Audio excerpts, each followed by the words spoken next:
Il décrypte l'actualité politique sur TikTok et il sort, vous allez le voir, des seules frontières de son pays. Il s'intéresse même, incroyable, à Israël.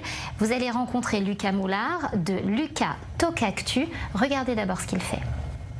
Non, le sionisme n'est pas au judaïsme ce qu'est l'islamisme à l'islam, c'est une fausse analogie et je vais vous montrer pourquoi. Israël naît du sionisme, c'est une démocratie. Chaque citoyen, juif, arabe, chrétien, druze, vote librement aux élections. Israël a une presse libre, une justice indépendante et une opposition politique active. Il y a des partis arabes au Parlement, des juges arabes à la Cour suprême et des ministres issus des minorités. Deuxièmement, l'islamisme est une idéologie politique autoritaire. Il vise à imposer la charia à l'ensemble de la société, souvent par la force. Les régimes islamiques, Iran, talibans en Afghanistan et certains groupes au Sahel répriment les libertés, notamment celles des femmes, des minorités et des opposants politiques. L'islamisme ne reconnaît pas la démocratie comme fin en soi, mais plutôt comme un outil temporaire pour arriver à ses fins. Troisièmement, le sionisme n'a pas été un mouvement de conquête. Les terres juives ont été achetées en majorité légalement, puis reconnues par la communauté internationale en 1947 via l'ONU. Israël est un petit pays, plus petit que la Bretagne, entouré des pays arabes plus vastes. Aucune expansion sioniste mondiale ou une volonté d'imposer le judaïsme ailleurs. Quatrièmement, l'islamisme a des racines dans une logique impérialiste. Dès le 7e siècle, l'empire arabo-musulman s'est étendu par la conquête,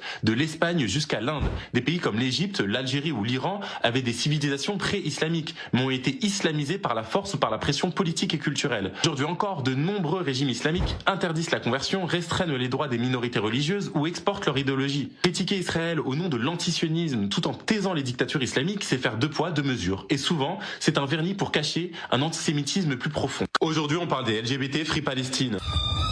On va rappeler une vérité brute que certains essayent d'oublier. En Israël, les personnes LGBT bénéficient de droits concrets. Reconnaissance du mariage civil à l'étranger, adoption, GPA, accès à l'armée, protection contre les discriminations et l'une des plus grandes prides au monde, celle de Tel Aviv. Alors oui, ce n'est pas un paradis, personne ne dit ça, mais au moins c'est une démocratie. À l'inverse, en Cisjordanie et encore plus à Gaza, être LGBT c'est risquer l'humiliation, la prison pour Gaza, la torture, parfois même la mort. LGBT n'est pas seulement un tabou, elle est criminalisée, punie et écrasée. Alors certains vont me dire, oui mais il y a des personnes queer en Palestine, elles ne méritent pas de mourir. Mais évidemment, personne n'a dit le contraire.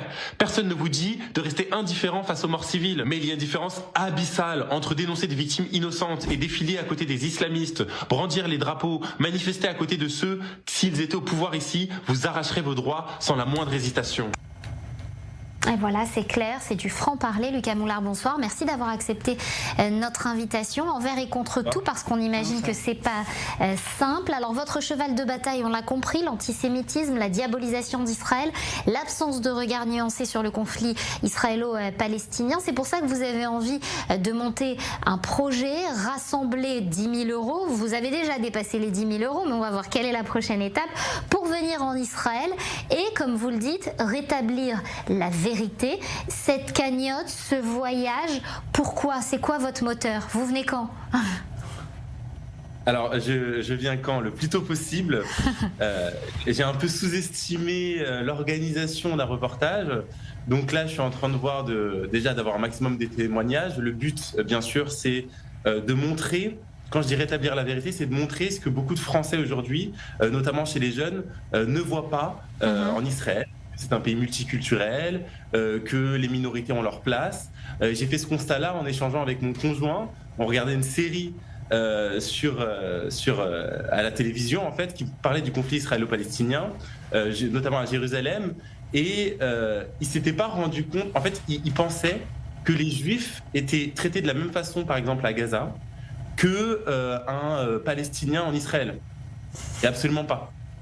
Et quand j'ai discuté avec mon conjoint qui est éduqué, qui est pas antisémite, qui n'a pas d'a priori sur cette question-là, je me suis rendu compte, mais si mon conjoint qui lui-même est éduqué et n'a pas d'a priori, ne sait pas qu'il y a des Arabes qui vivent en Israël, qui peuvent voter, qui vivent librement, ne sait pas qu'avant le conflit du 7 octobre, il y avait des Palestiniens qui traversaient la frontière gazaoui pour se faire soigner en Israël, pour travailler en Israël. Si lui ne le sait pas, les jeunes aujourd'hui, avec la désinformation et le conflit qu'il y a actuellement, ne le savent pas non plus.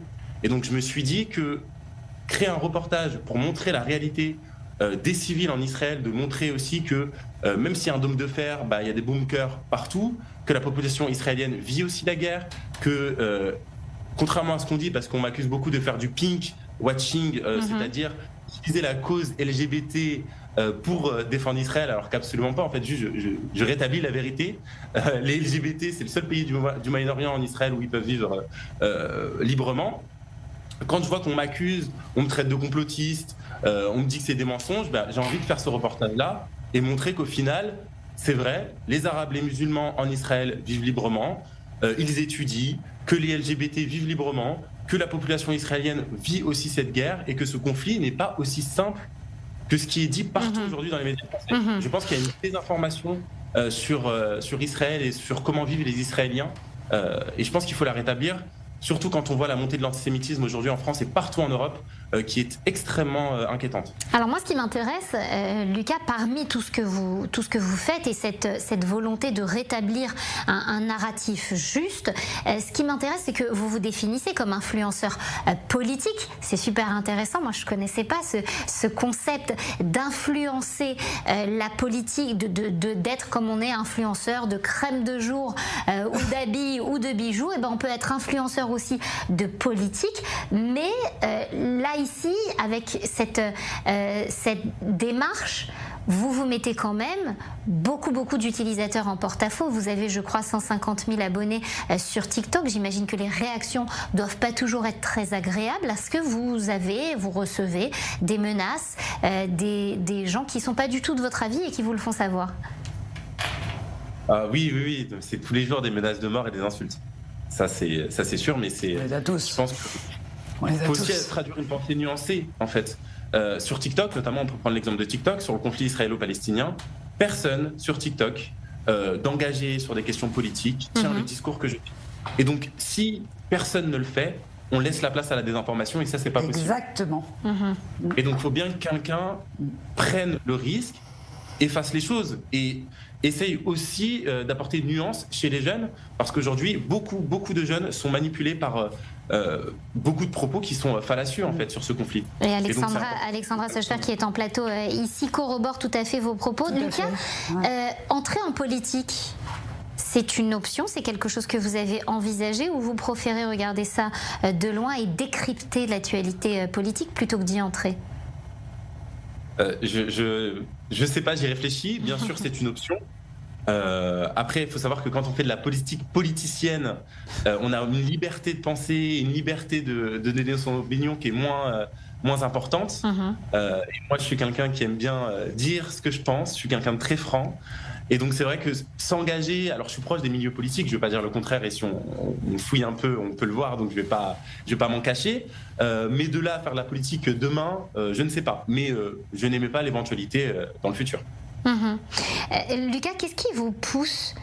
Vous sacrifiez énormément de choses, vous le dites sur les réseaux. Votre vie personnelle est touchée par votre engagement, par vos engagements.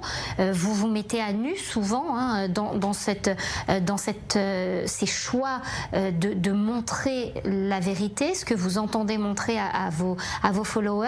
Qu'est-ce qui vous pousse? Qu'est-ce qui vous motive? Moi, à la base, j'adore la politique et l'actualité. Donc, au début, c'était plus une passion.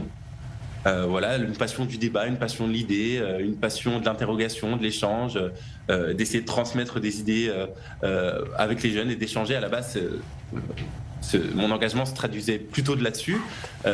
Sauf que c'est vrai qu'avec la lutte contre l'antisémitisme que je mène en France et le conflit israélo-palestinien, en fait, la situation a un peu basculé. Et donc, au fur et à mesure, je me suis rendu compte que je m'engageais sur une pente qui était plus glissante, plus dangereuse pour moi. Et après, c'est un choix personnel. Je pense que c'est aussi important qu'il y ait des personnes qui prennent le risque et qui soient engagées. Voilà.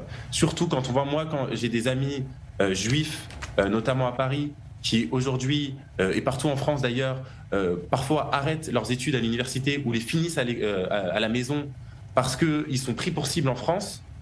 Moi, je trouve ça insupportable qu'en France, un pays libre, on en soit arrivé à ce stade-là. Voilà. Et je pense que j'ai une situation qui me permet d'être un petit peu plus libre, on va dire, et de prendre un peu plus de risques dans ma vie. Et je pense que c'est l'apanage des personnes qui sont privilégiées, entre guillemets.